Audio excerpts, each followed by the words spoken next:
আসসালামু আলাইকুম রহমতুল্লাহ বারাকাতুহু। ভাই এবং বোনেরা, আমরা ইনশাআল্লাহ রমাদানের শেষ প্রান্তে চলে এসেছি।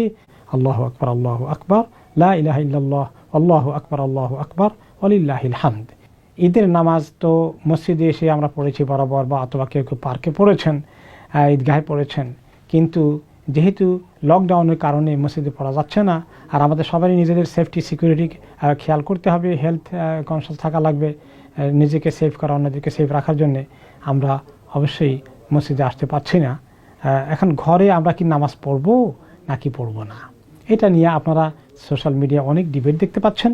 আসলে কোনো কোনো বিষয়ে শরীয়তে জেনুইন ইখতিলাফ আছে, এবং যদি দলিল থাকে তাহলে কোনোটাই একেবারে বাতিল এটা বলার কোনো সুযোগ নাই। তো এখন আমরা জানি এই ব্যাপারে দুটো মত, হানাফি এবং মেজরিটি মালিকি ইমামদের মতামত হচ্ছে যে ঈদের নামাজ ঘরে পড়া যায় না, এটা একটা স্পেশাল নামাজ। জুমা যেভাবে ঘরে পড়া যায় না, ঈদও সেভাবে ঘরে পড়া যায় না। তার পরিবর্তে নফল নামাজ পড়ুক, 2 রাকাত 4 রাকাত যাই পরে পড়ুক। এটা হচ্ছে হানাফি এবং মালিকি ফিকহের অপিনিয়ন। আরেকটি অপিনিয়ন হচ্ছে ইমাম শাফিঈর পক্ষ থেকে, শাফিঈ মাযহাবে এবং হাম্বলি মাযহাবে এসেছে যে কেউ যদি ঈদের নামাজ মসজিদে বা জামাতে, মেইন জামাতে মিস করে ফেলে, সুযোগ না হয় পড়ার, তাহলে তারা ঘরে পড়বেন। ওনাদের কিসের ভিত্তিতে বলেছেন? সহিহ বুখারীতে একটি হাদিস এসেছে আনাস রাদিয়াল্লাহু আনহুর পক্ষ থেকে। তিনি যখন ঈদের জামাত মিস করেছিলেন, পড়তে পারেননি জামাতে, তিনি ঘরে তাঁর পরিবারের সদস্যদেরকে নিয়ে নামাজ জামাতের সাথে পড়েছেন, এবং তিনি পড়িয়েছেন নামাজ তাকবীর সহকারে, অতিরিক্ত তাকবীরগুলো সহকারে, কিন্তু তিনি কোনো খুতবা দেননি। তো এই দুটো মতামতই ফুকাহাদের কাছে গ্রহণযোগ্য হয়েছে। আপনি যে মতই অনুসরণ করেন কোনো অসুবিধা নাই, কিন্তু এটা নিয়ে খুব বেশি বাদানুবাদ না করে এই মুহূর্তে আমরা দোয়ার দিকে মনোযোগ নেই। যে যেটা আমল করা রাইট মনে করেন আমল করবেন। কেউ যদি নামাজ পড়তে চান, তখন প্রশ্ন আসে যে কীভাবে পড়ব। আল্লাহু আকবার তাকবীর তাহরিমা বললেন, এরপরে আপনি অতিরিক্ত 3 আর 3 6টি তাকবীরের কথা হানাফি মাযহাবে রেকমেন্ড করা হয়েছে, আর অন্যান্য মাযহাবে প্রথম রাকাতে 7 এবং পরের রাকাতে 5 তাকবীর রেকমেন্ড করা হয়েছে। দুইটার পক্ষেই কিছু হাদিস রয়েছে। তো যদি প্রথম তাকবীরগুলো আপনি দেন, তাকবীর তাহরিমার পরে 3টা অতিরিক্ত তাকবীর দেন, অথবা 7টা দেন, এই দুটো এটা শেষ করার পরে আপনি সূরা কারাত পড়ে রুকু সিজদা করলেন। এরপরে দ্বিতীয় রাকাতে যখন আসবেন, তখন হানাফি মাযহাবকে ফলো করলে দ্বিতীয় রাকাতে শুরুতে কোনো তাকবীর নেই। আপনি সূরা কারাত শেষ করে রুকুতে যাওয়ার আগে অতিরিক্ত 3টা তাকবীর দিবেন, তারপর রুকুতে গিয়ে সিজদা করে শেষ করবেন। আর যদি অন্য মাযহাবকে ফলো করেন, শাফিঈ এবং হাম্বলি মাযহাবে যে হাদিসটি আছে সেটা ফলো করেন, তাহলে আপনি দ্বিতীয় রাকাতে শুরুতেই 5টা তাকবীর আগে দিয়ে নেবেন। এরপরে আপনি সূরা ফাতিহা, অন্য সূরা পড়ে নামাজ শেষ করবেন। আসসালামু আলাইকুম রহমতুল্লাহ। এবারে আমরা একটি জরুরি পরিস্থিতির ভিতর আছি।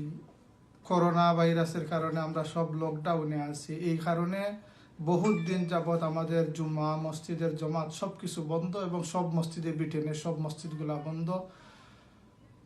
এই যে ঈদের ফিতর আগমন করতেছে, ঈদুল ফিতরেও আমাদের ঈদুল ফিতরের সমাবেশ অথবা আদায় করার কোনো সম্ভাবনা নেই।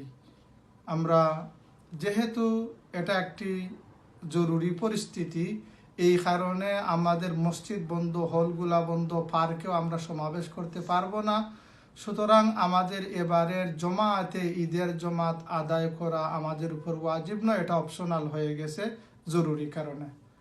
এখন আমরা কি করব? যেহেতু আমরা মসজিদে যেতে পারবো না, জমাত করতে পারবো না, ঈদের নামাজ আমাদের জন্য মাফ। গড়ে আমরা আল্লাহ রসুলের সুন্নত আদায় করব, সুন্দর করে কাপড় কিনবো, আমরা তাকবীর পড়ব, এরপরে গোসল করে সুন্দরভাবে নফল 4 রাকাত নামাজ আদায় করে দিলে ইনশাল্লাহ ঈদের নামাজের সওয়াব আল্লাহ তাআলা আমাদেরকে দান করবেন, এবং ঈদের নামাজ আমাদের প্রতি মাফ। আমার সম্মানিত ভাই বোনেরা, আপনারা অনেকেই জিজ্ঞাসা করছেন যে এই লকডাউনের মধ্যে থাকলে আমরা কি ঈদুল ফিতরের নামাজ ঘরে কি আদায় করতে পারবো? যদি অবস্থা এমন হয় যে মসজিদে গিয়ে আমরা ঈদের নামাজ আদায় করতে পারলাম না, ময়দানে গিয়ে আদায় করতে পারলাম না, তখন আমাদের জন্য ঘরে ঈদের নামাজ আদায় করাটা ঠিক হবে কিনা? আনাস বিন মালিক রাদিয়াল্লাহু তাআলা আনহু তিনি কি করতেন, যদি কোনো সময় তার ঈদের নামাজ মিস হয়ে যেত, তিনি ঘরে এসে ফ্যামিলি মেম্বারদেরকে একত্রিত করে, তার চাকরদেরকে একত্রিত করে তাদের সাথে 2 রাকাত সালাত আদায় করতেন, তবে খুতবা দিতেন না। মাঝে মধ্যে ওনার একটা সার্ভেন্টের নাম ছিল আব্দুল্লাহ বিন আবি অথবা তাকে দিয়ে ইমামতি করাতেন এবং তিনিও 2 রাকাত নামাজ আদায় করতেন, কিন্তু খুতবা দিতেন না। এজন্য যারা ঘরে আপনারা সালাত ঈদ উল ফিতর আদায় করতে চান, এটা আপনাদের জন্য জায়েজ, আপনারা আদায় করতে পারবেন ইনশাআল্লাহ।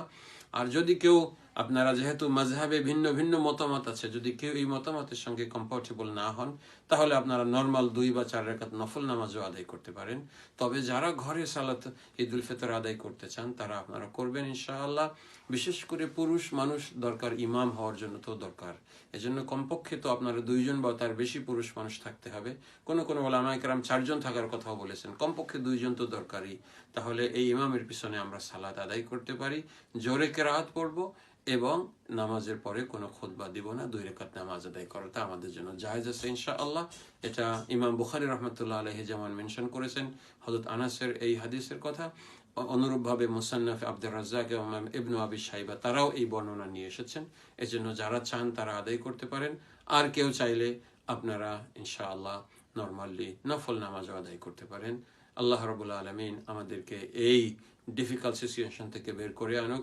আপনাদের সবাইকে ঈদ মুবারক। আসসালামু আলাইকুম রহমতুল্লাহ।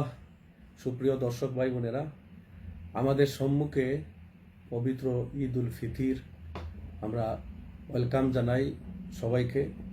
এই ঈদ উল ফিতরে অত্যন্ত গুরুত্বপূর্ণ এই সময় আমাদের করণীয় সম্পর্কে বর্তমান পরিস্থিতির আলোকে আমাদের অনেক কথাবার্তা মুহাদ্দিসিন কেরাম, উলামায়ে কেরামদের মধ্যে অব্যাহত আছে।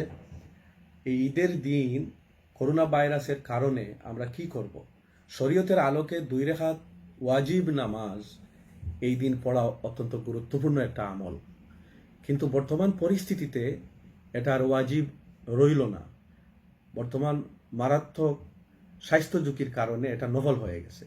সুতরাং আমরা বর্তমান পরিস্থিতির আলোকে কি করব, এই বিষয়ে 2খানা হাদিসের আলোকে মুহাদ্দিসিনে কেরামদের মধ্যে অনেক বিস্তর আলোচনা রয়েছে। ইমাম আবু হানিফা রহমতুল্লাহ আলাইহি এবং অন্যান্য মাযহাবের আইম্মায়ে কেরামদের নিজ নিজ অবস্থান থেকে আলোচনা করেছেন। এখানে এই বিষয়ে সাধারণ পরিস্থিতির উপর 2খানা হাদিস উল্লেখিত রয়েছে। একখানা হাদিস হচ্ছে আনস রাদিয়াল্লাহু তাআলা আনহু থেকে। তিনি একবার মিস করেছিলেন ঈদের জামাত, পরবর্তী সময়ে তিনি ঘরে এসে তার পরিবার পরিজনকে নিয়ে ঈদের নামাজ আদায় করেছেন। অপরদিকে হযরতে আব্দুল্লাহ ইবনে মাসউদ রাদিয়াল্লাহু তাআলা আনহু থেকে একখানা হাদিস বর্ণিত রয়েছে যে যাদের ঈদের নামাজ ফৌত হবে, মিস হয়ে যাবে, তারা ঘরের ভিতরে 4 রাকাত পড়বেন। এবং এই বিষয়ে 4 রাকাত পড়াকে অনেকেই অত্যন্ত উত্তম বলেছেন, যে এই 4 রাকাত নামাজ পড়বেন, এটা ঘরের মধ্যে তাকবীর ছাড়া এটা নফলের মতো 2 রাকাত নামাজ পড়বেন। তবে ইমাম আবু হানিফা রহমতুল্লাহ আলাইহি থেকে অত্যন্ত সুন্দর অপিনিয়ন পাওয়া যায়, যা ফথুল বারী 2য় খণ্ড 545 পৃষ্ঠায় বর্ণিত রয়েছে। ওয়াকালা আবু হানিফাতা রাহিমাহুল্লাহ ইউতাখায়্যারু বাইনাল কাদায়ে ওয়াত তারকে ওয়া বাইনাস নাতাইনে ওয়াল আরবা। অর্থাৎ তিনি ইমাম আবু হানিফা সাহেবের কওল উদ্ধৃত করেছেন যে ইমাম আবু হানিফা সাহেবের মতে যদি কারো ঈদের জামাত মিস হয়ে যায়, তাহলে তিনি চাইলে কজাও করতে পারেন, কিংবা না পড়লেও হবে, আর না হলে 2 রাকাতও পড়তে পারেন, 4 রাকাতও পড়তে পারেন। অপরদিকে ইমাম আবু হানিফা রহমতুল্লাহ আলাইহি থেকে আরেকখানা কওল পাওয়া যায়, আসকালানি রহমতুল্লাহ আলাইহি এবং আইনিতে রয়েছে, যে যদি কেউ ঈদের জামাত মিস হয়ে যায় তো ইনশাআল্লাহ কা সালাতিল ঈদে মা তাকবিরাতি জাওয়াইদে জাযা। অর্থাৎ যদি কেউ এই তাকবিরাতে ঈদের সাথে ঈদের নামাজ পড়ে তাহলেও জায়েজ রয়েছে। এবং অন্যান্য আইম্মায়ে কেরামদের মতে এইভাবে গড়ের মধ্যে বর্তমান এই ধরনের কারো যদি মিস হয়ে যায় নামাজ, তাহলে ঈদের জামাত পড়তে পারেন। তবে এই বিষয়টা অত্যন্ত একটি বর্তমান সেন্সিটিভ পিরিয়ডে এটাকে একটা ইজি পর্যায়ে রাখা, এবং যদি কেউ নফল হিসাবেও গড়ের মধ্যে পড়েন তাহলেও ঠিক আছে, তবে নফল পড়লে 4 রাকাত পড়াটাই উত্তম হবে।